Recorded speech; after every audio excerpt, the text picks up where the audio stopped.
Salut l'artiste, j'espère que t'as le mojo. Aujourd'hui, format plus léger, on va parler de la malédiction du digital nomade et de mon expérience de digital nomade. Qu'est-ce que ça fait de partir voyager, de partir voyager à l'année, de parcourir le monde, de travailler en voyageant, de gagner sa vie en voyageant et de vivre dans un pays de vacances. Quand on est coincé dans un bureau, c'est quelque chose qu'on rêve, peut-être quelque chose que toi tu rêves en ce moment. Et j'aimerais te peindre mon expérience. Alors c'est toujours subjectif, mais elle s'est pas du tout passée comme j'espérais, en tout cas au début. Et donc comment j'ai vécu ça?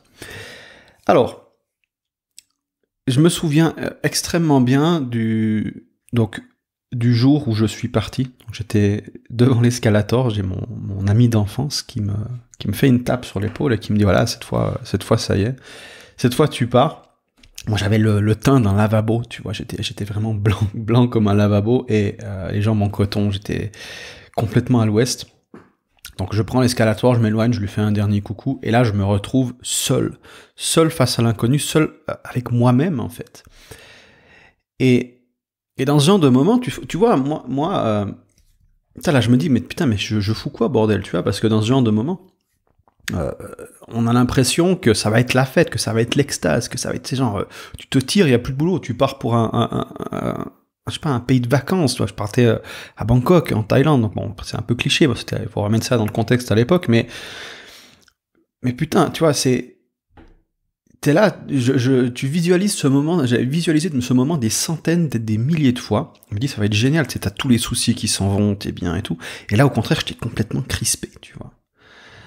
Ok, et c'est ça qui est incroyable, c'est que j'étais vraiment assis inconfortablement dans le siège classe économique à l'époque de la compagnie, je sais plus, je crois que j'avais pris Aeroflot, et j'étais vraiment loin de jubiler, j'étais vraiment loin de l'extase, j'étais vraiment mort de peur, empli de doutes. Tu vois, d'un côté il y avait ma vie que je laissais, donc mes amis, ma famille, tous les bons moments, j'avais vraiment une vie qui me plaisait.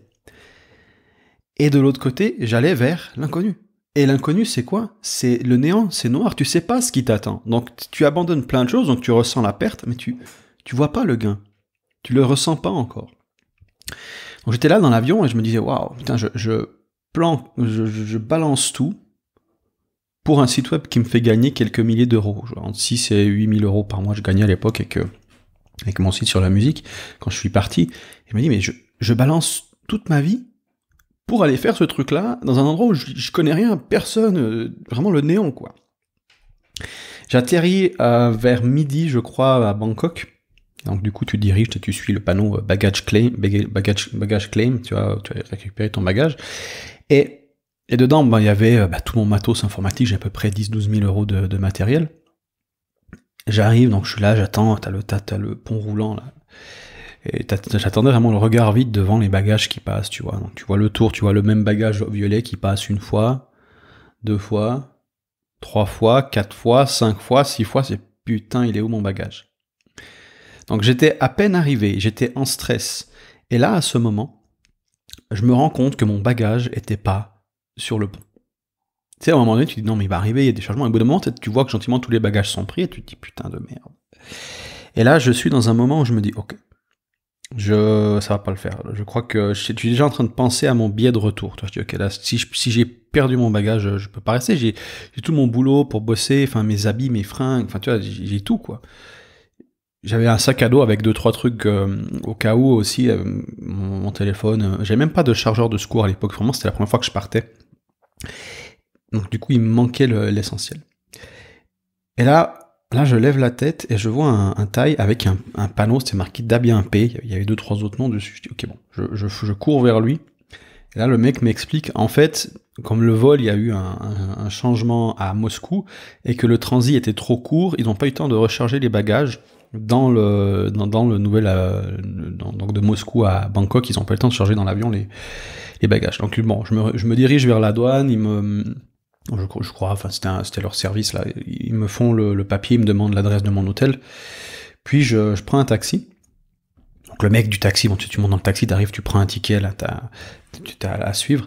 Tu montes dans le taxi, le mec qui couvre le taximètre avec un petit drap pour pas que tu vois le truc. Je dis bon, J'ai dit, je dis rien, j'étais vraiment pas en état.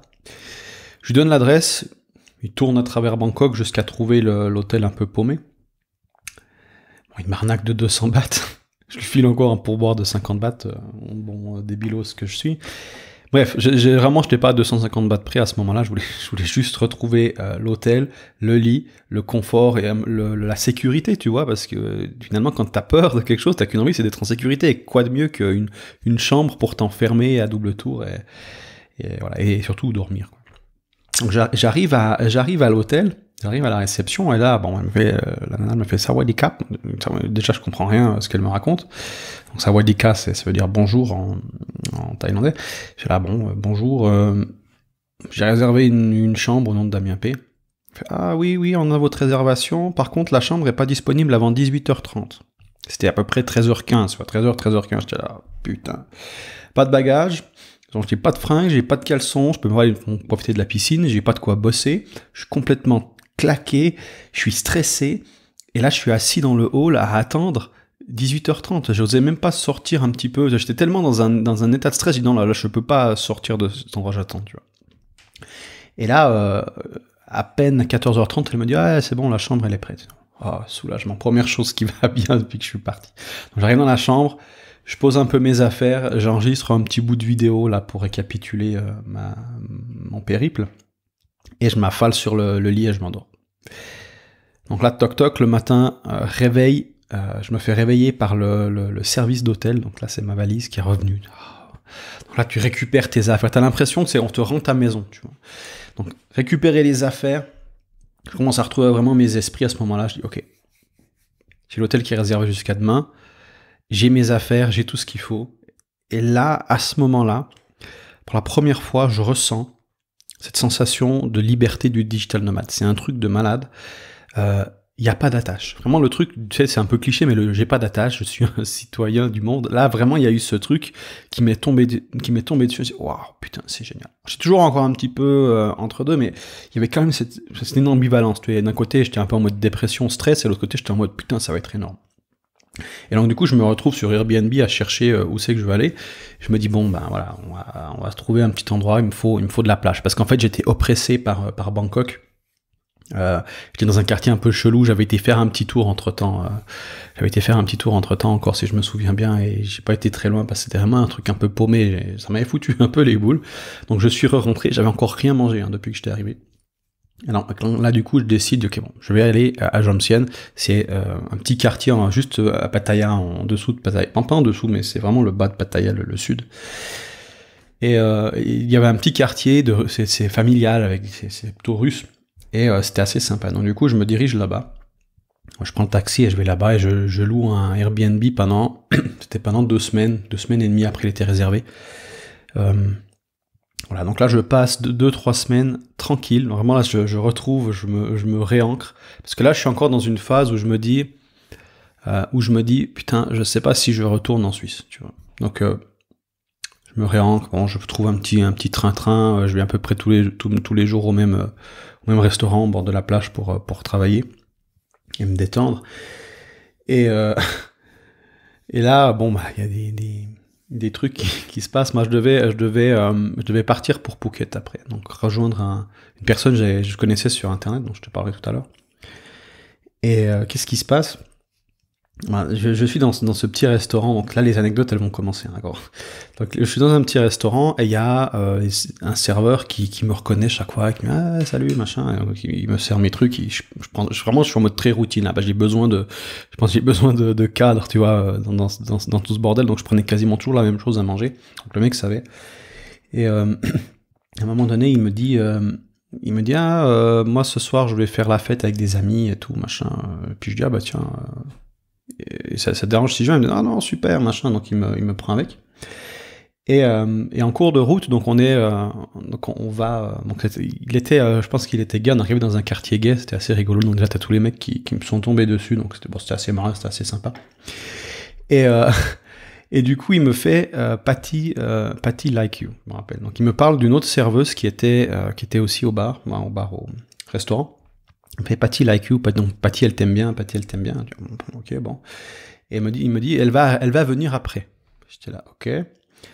Donc la meuf se pointe, donc la meuf doit avoir 45, quelque chose comme ça, 3 gamins, enfin tu vois, le truc, et elle cherchait ce qu'on appelle un pharaon, donc un occidental. Voilà, et moi pas du tout dans le truc, hein, tu vois. Donc elle arrive, machin, sympa, bon, elle est gentille, on discute, je paye 2-3 verres, je fais 2-3 tournées aux gens. On se bourre bien la gueule, on arrive à 3 heures du matin. 3 heures du matin, je dis bon, ok, bonne soirée les gars. Attends, je vais vite pisser, donc il va pisser sur la plage, moi je l'attends.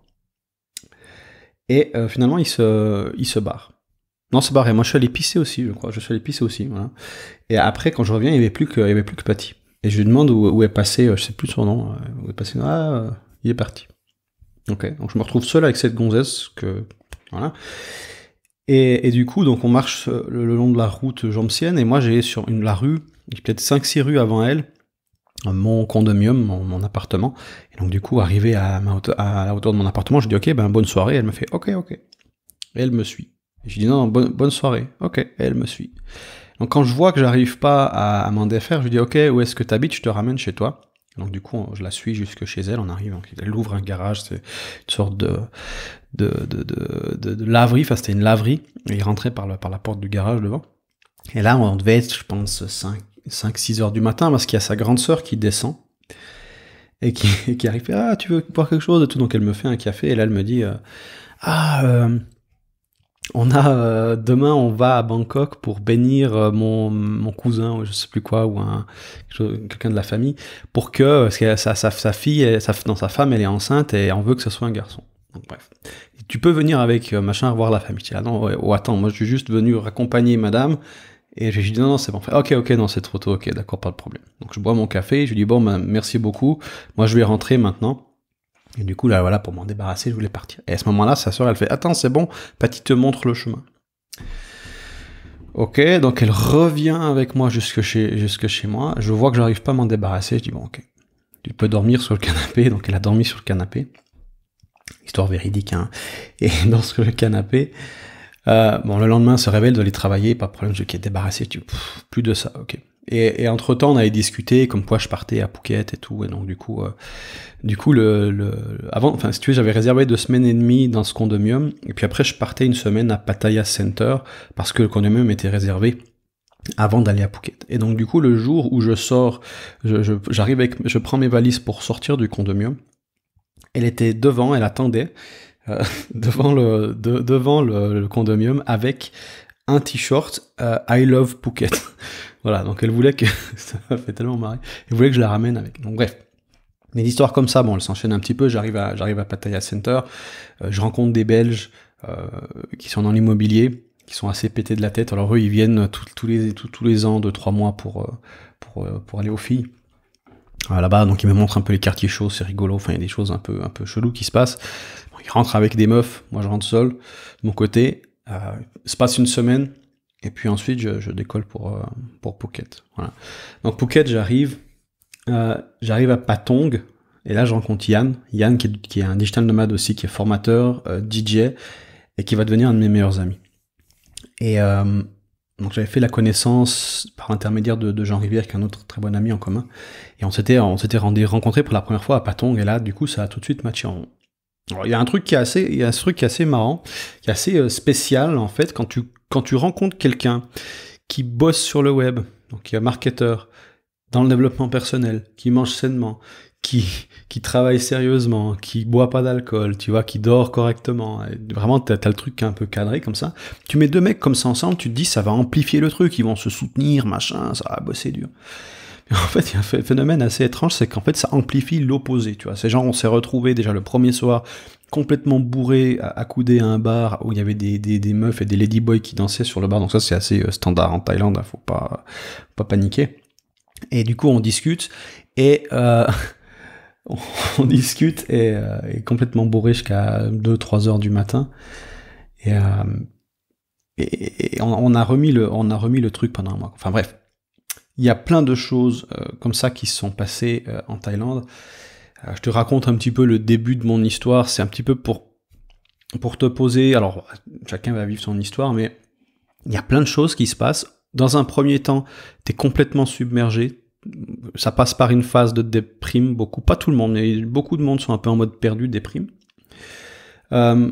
Ensuite, tu commences à avoir des trucs assez dingues, tu fais les meilleurs mois de ta vie, et puis après, ça devient banal. Donc moi, il y a plein d'histoires que je peux raconter qui sont finalement, pour moi, juste des trucs banals, en fait, qui sont arrivés, mais quand tu racontes ce qui se passe aux gens, les gens te croient pas, en fait. Du style... je te raconte 2-3 trucs comme ça qui sont arrivés, que j'ai noté rapidement. Il y a plein d'autres trucs, donc je garde aussi pour moi. Mais quelques trucs, j'ai pris des trucs qui sont marrants, mais qui sont pas non plus les trucs les plus extraordinaires qui me sont arrivés. Juste pour te donner une idée. Donc par exemple, je me suis retrouvé à fumer une chicha illégalement à l'arrière d'un salon de massage de prostituées transsexuelles à 3h du matin en parlant de marketing. D'accord. Ok, donc on s'était retrouvé en fait un gars qui tenait un bar, un Américain, et on demandait on pouvait fumer une chicha parce qu'en fait c'est illégal de fumer des chichas en Thaïlande. Et il nous a dit qu'il connaissait quelqu'un qu'il fallait demander de venir de la part d'un tel et dire voilà. Et on s'est retrouvé en fait dans ce truc, on savait pas du tout où on mettait les pieds, c'était un truc un peu à Miami, bon bref, on s'est retrouvé là. J'ai fini sur un petit yacht de dealer d'armes pour l'Indonésie avec des filles qui sont complètement allumées, qui se bourraient la gueule, qui voulaient en mode de michetonnage 1000 à l'heure, c'était rigolo. On est arrivé ça c'était à Phnom Penh, on a commandé un repas végétarien sur une carte, donc était écrit tout en khmer sans image, on a reçu un coca. J'ai discuté avec un ex-marine des US qui a tué des dizaines de personnes, normal. J'ai été refusé par l'armée thaïlandaise sur une plage parce que j'étais blanc. Voilà. J'ai été raccompagné bourré sur un scooter par une ladyboy qui a tenté de s'introduire dans ma chambre. Heureusement, finalement, elle a lâché prise. On a accueilli avec un ami un varan d'1 mètre dans le salon, d'accord, donc ça fait assez bizarre. Alors là, pour le point, là, c'est mon ami qui l'a vu. Et moi, j'ai juste vu la queue quand il est parti, mais bon, bref. J'ai fait un bad trip aux cookies, aux Space Cookies sur une île de hippies pervers. Donc on s'est retrouvé dans des soirées un peu cheloues. C'est comme quand tu vois dans les films américains où t'as des petites soirées avec le beer pong, machin, et tout le monde se grimpe dessus. On était tellement défoncés qu'on s'est endormi dans le hamac, donc voilà, merci Yann. On a chillé des semaines entières dans des piscines privées de villas, de nos villas, avec des amis, seul ou en coloc. La coloc de voyage, c'est hyper sympa, tu vois, tu te loues une super villa, en Asie, entre déjà 1500 à quelque chose, on va dire entre 2 et 5000 par mois, t'as des trucs de baron de la drogue, voilà, on va dire. À partir de 4000, ça commence à être intéressant. Et donc, du coup, tu peux te faire des colocs assez sympas, comme ça. Je me suis aussi retrouvé, par exemple, à chanter complètement bourré, à l'alcool local, donc le arak, ça c'était à Bali, dans un karaoké, un jeudi à 3h de l'après-midi, avec les balinais qui géraient une de mes villas. J'ai aussi rencontré des dizaines d'entrepreneurs, de marketeurs, on se retrouvait des mardis soirs dans des endroits un peu chelous, voilà, bref. Voilà, quelques petites anecdotes comme ça qui sont arrivées des dernières années, mais c'est... En fait, tu te lèves le matin, en Asie du Sud-Est, tu sais pas où tu te retrouves le soir. Moi, je te parle de l'Asie du Sud-Est parce qu'une grande partie de mon voyage s'est fait là-bas, je suis aussi allé dans d'autres endroits en Europe, en Roumanie, aux Canaries, il y a plein d'endroits intéressants. Mais c'est vrai qu'en Asie du Sud-Est, il y a beaucoup de trucs qui se passent. Et en fait, ce qui est...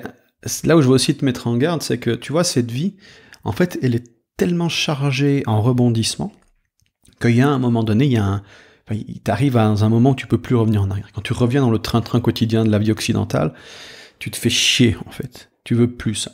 La vie familiale traditionnelle, c'est difficile de revenir quand tu as vécu des aventures comme ça.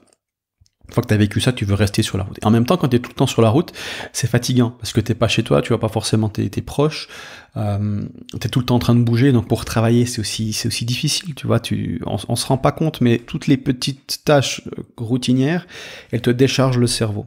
Donc quand tu dois repenser à tout, quand tu arrives dans un nouvel endroit, où c'est que tu vas manger, où c'est que tu dois mettre les poubelles, etc. Tu vois, tous ces petits trucs qui font que voilà, où est la salle de bain, le machin, comment j'organise mes affaires et tout. Tu reprends chaque fois des nouvelles habitudes, ça te demande une énergie en fait de gérer ça pendant les premières semaines, et comme tu restes quelques semaines seulement à un endroit, peut-être même quelques jours, bah t'auras pas le temps de t'y faire. T'es tout le temps en train de voyager, donc du coup, t'arrives pas à poser tes routines et c'est très difficile de travailler dans ce cas de figure-là. C'est très intéressant pour avoir des idées, pour remettre en cause son business, pour refaire, voilà. Mais quand tu dois être dans de l'exécution pure et que tu dois surtout pas remettre en cause ce que tu es en train de faire, mais juste faire les choses, c'est très difficile en fait de faire ça. Voilà. Et du coup, le gros problème, c'est qu'il n'y a pas de retour en arrière. C'est-à-dire qu'une fois que tu es parti en voyage, c'est ce qu'on appelle justement la malédiction du digital nomade. C'est que t'as tout le temps envie de voyager, mais en même temps t'as envie de te poser. Et tu sais pas où te poser. Quand tu te poses à un endroit, tu dis ah ça c'est génial, je vais me poser là, j'adore cet endroit, tu te poses, 6 mois, 1 an après maximum, tu dis ah non, il faut que je me casse, il faut que je bouge, je me fais chier. Et tu repars sur les routes, en fait. Et t'as ce qu'on appelle la paralysie du choix, c'est que t'as tellement de choix à disposition que t'es plus sûr de ton choix. Tu vois, si t'as que 2-3 choix, tu choisis un, et c'est bon, tu vois, t'es posé. Le bonheur, en fait, c'est plus facile d'être heureux où il y a moins de choix que où il y a plus de choix. Ça, c'est assez étonnant, c'est une découverte qu'on a fait justement sur la paralysie analytique. Quand tu as une infinité de choix, tu n'arrives plus à être heureux. Et à quelque part, c'est pas que tu n'arrives plus à être heureux, mais c'est que c'est plus difficile, il y a plus de délibération, tu vois, t'es jamais certain de ton truc, il y a toujours quelque chose ailleurs que tu as envie d'aller chercher, tu vois. Donc du coup, tu n'arrives pas à savourer le truc. Et donc du coup, la malédiction du digital nomade ou la malédiction du voyageur, c'est ça en fait. Tu te poses à un endroit, mais il y a toujours cet autre truc ailleurs qui te manque ou que tu as envie de découvrir. Et donc du coup, t'arrives jamais vraiment à rester longtemps à un endroit. Et quand tu es tout le temps en train de bouger, il y a ce truc, c'est que tu es tout le temps en train de rencontrer des nouvelles personnes, mais les gens que tu aimes, les gens que tu connais, finalement tu t'isoles tu les vois pas, parce que tu es tout le temps en train de voyager. Voilà, donc j'ai envie de dire que moi c'est quelque chose sur lequel je reviendrai pas en arrière, parce que c'est un mode de vie qui est incroyable. J'ai pensé à me poser là récemment en Suisse, et finalement il y a eu des changements de plans à la vie des fois, et donc du coup je pense que je vais bientôt repartir. Et voilà, moi c'est un voyage que, enfin, si t'es quelqu'un qui aime la sécurité, si t'es quelqu'un qui aime le confort, qui aime les petites routines, tu vois, qui a envie de son petit train-train, c'est pas quelque chose que je te conseille d'essayer. Forcément, ou essayer, pourquoi pas, mais c'est pas forcément une vie que je te conseille. Et surtout, oublie pas qu'il y a pas vraiment de retour en arrière, tu vois. Dès qu'on y a goûté, c'est un peu comme une drogue, comme se piquer à l'héroïne.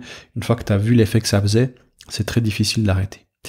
Voilà. Donc c'est un petit peu mon histoire rapidement, en tout cas le début de mon histoire à l'époque, ça date de bien quelques années maintenant, sur le digital nomadisme.